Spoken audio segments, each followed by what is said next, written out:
Welcome back to the 2018 Jesuit Sports Hall of Fame selection show.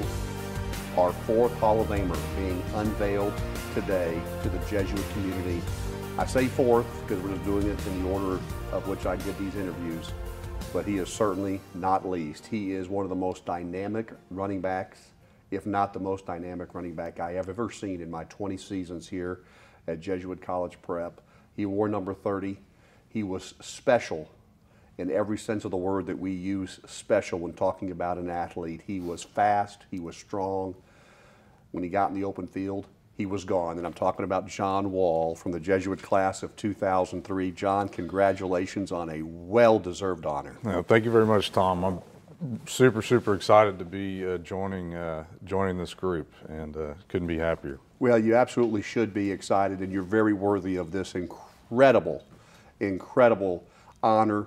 You know, I've been lucky, in addition to my getting to do the games with Coach Fitzsimmons for the last 20 seasons, I've been a very big part of, well, played a small role, but may have been able to be a big part of each of the Jesuit Sports Hall of Fame evenings, the Blue and Gold Banquet. I think I've made 16 out of the 19 or something like that. A couple of times I had my daughter's dance recitals that I had to go to, but I've made them when I physically could, and I've seen some great athletes come through, and they are all deserving to put on their blue coats, as we call it. I can't wait to see you put yours on because you are very deserving of it. Well, thank you very much for all the kind words. I'm looking forward to it as well. Well, good. Well, I've got a lot of things I could say about you beyond what I've already said statistics-wise. Let's just talk about a couple of them. In football, you were named the Jesuit MVP twice.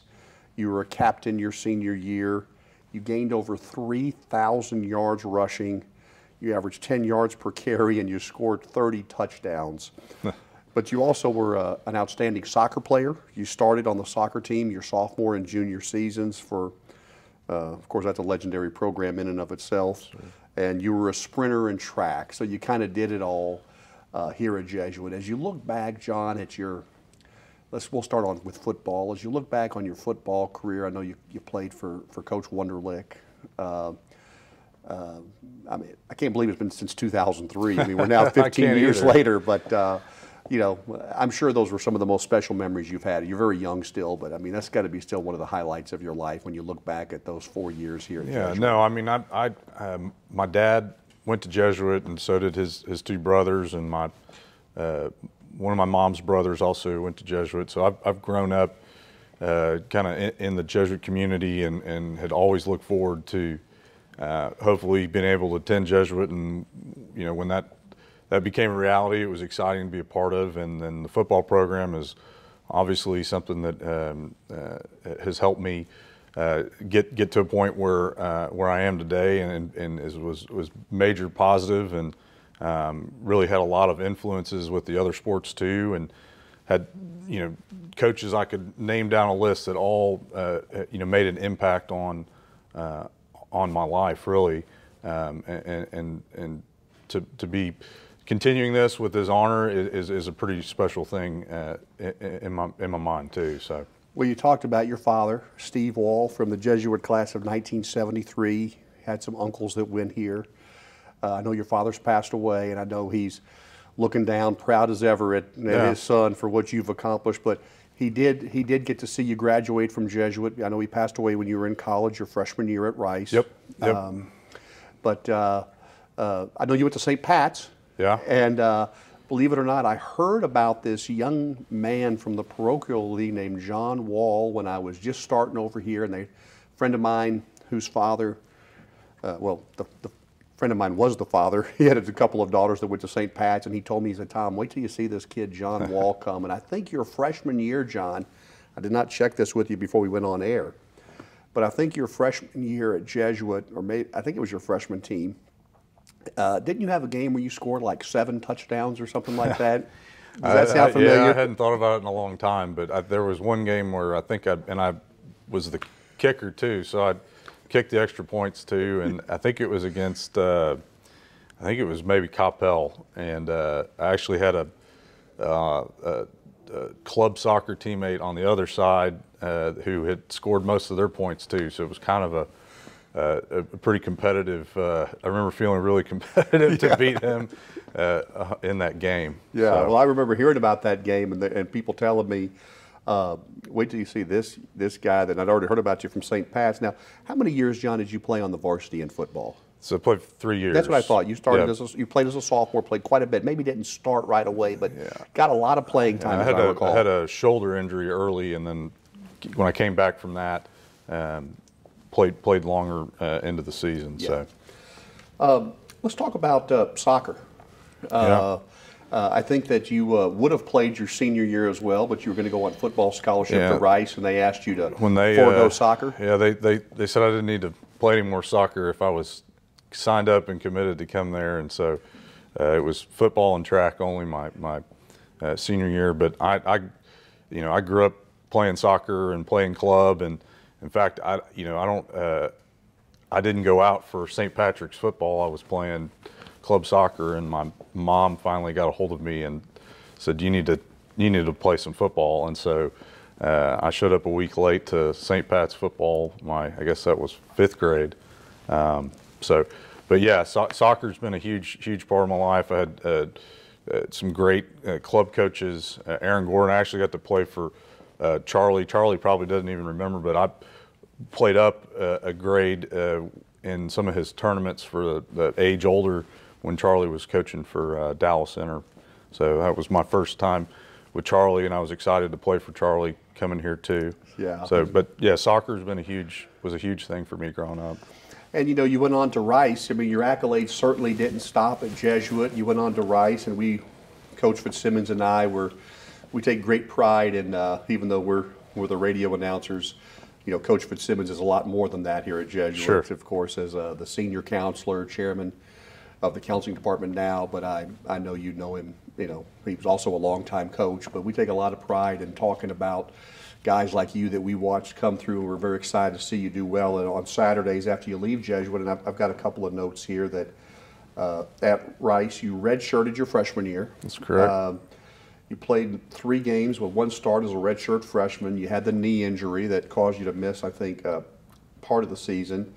But in 2000, that was in 2004. In 2005, you played in 11 games. You had 5 starts at fullback. Yeah. And, but you were the 3rd leading rusher on the team with 538 yards and a team-leading 7 touchdowns on 109 carries. So I remember because you were such a strong but incredibly fast and dynamic running back at Jesuit. I remember when they made the move to fullback for you. How did that happen at Rice? Well, you got called into Coach Hatfield's office and told me you're moving to fullback. So that's how that happened. And it was we were still running the wishbone, which was what he always coached throughout the years of his coaching. And fullback was you either got the carry, he handed it off, or you blocked a guy. And there was put some weight on, and those other guys were I think there were 15 of us in a running back room, and wow. It was a good way for me to start playing, and it was also I always thought of it as a not an honor, but I knew that he wanted me playing there to run the ball, so that was always it wasn't a bad thing. I was happy to do it and enjoyed playing it. You're talking about Coach Ken Hatfield, right? Yeah, Coach Hatfield. I believe before he was at Rice, if I'm remembering correctly, he was at Arkansas, wasn't he? He was at Arkansas, and so one of the other coaches was that I had at Jesuit was Tony Cherico, right, who had played for him, and he also was influential in telling me what a great man Coach Hatfield was, and so that was a connection to him that was helpful going through that process. So.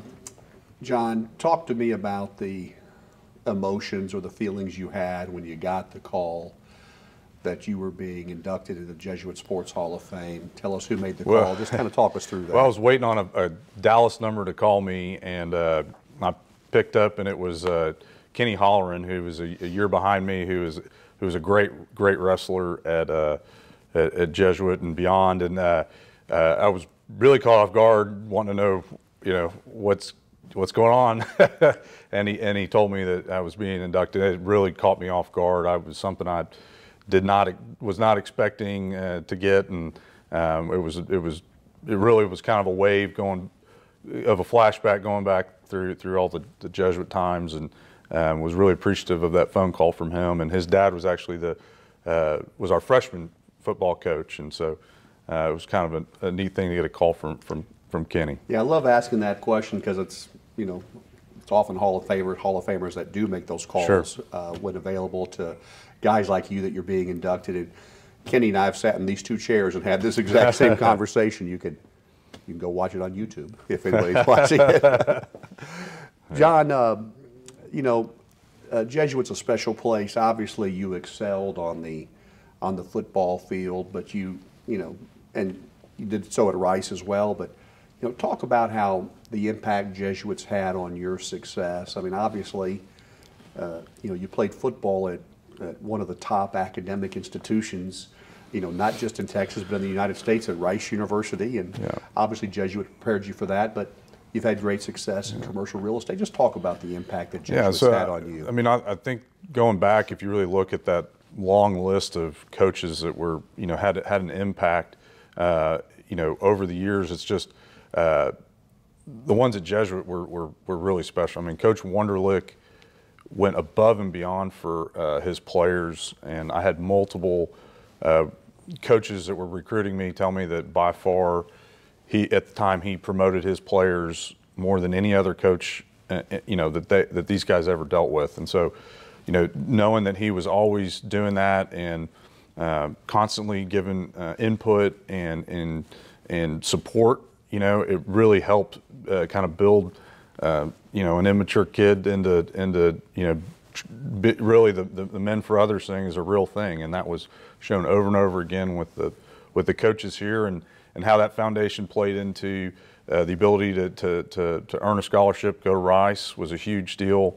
Was able to, but wouldn't be able to do that without Jesuit, right? So that was a huge thing, was to have that foundation from them, and then transitioning that into a career in commercial real estate. It's same types of fundamentals of, you know, you got to take care of the little things to be able to take care of the big things, and I think Jesuit absolutely helped prepare me for life after sports. So, is there anybody from Jesuit that you still keep in touch with today, either a teacher or a former student? It's a pretty long list. I'm still really good friends with a lot of people, and you know, I try to check in on Coach Hickman every now and then, just to say hello to him. I see Coach Wunderlich when I can, as far as coaches go, and then there's a lot of classmates, and there's guys that I grew up with from St. Pat's that I still try to talk to, you know, every week, every other week. So I'm still feel connected in a lot of ways, but not being in Dallas, you know, walking through here, I don't even recognize some of the stuff that's changed here. Yeah. So, but you know, before we conclude, what's been for me, something I've been looking forward to is ever since I knew that you were being inducted to do this interview with you. Is there anything about your commercial real estate career, or just kind of catch us up on what you're doing down in Houston? So I've been in commercial real estate now, I guess, a little over 10 years. I started a company 4 years ago with another person I used to work with, a colleague, and we've had our company 1912 Ventures now, and we handle a lot of different commercial transactions for a pretty broad range of clients, and have also put some investments together too. So that's what I'm doing down in Houston. So. Well, that's just fantastic. I mean, you know, one of the things that I'm just always so impressed with when I get to meet you Hall of Famers is, you know, you're not just successes in sports, you're successes in life, and you're just another example. So I can't wait to see you on May the 5th, 2018, get your blue coat at the Blue Gold Banquet. For folks that want to come, it's a special class, folks. You can see all the interviews that we've done of the 4 inductees.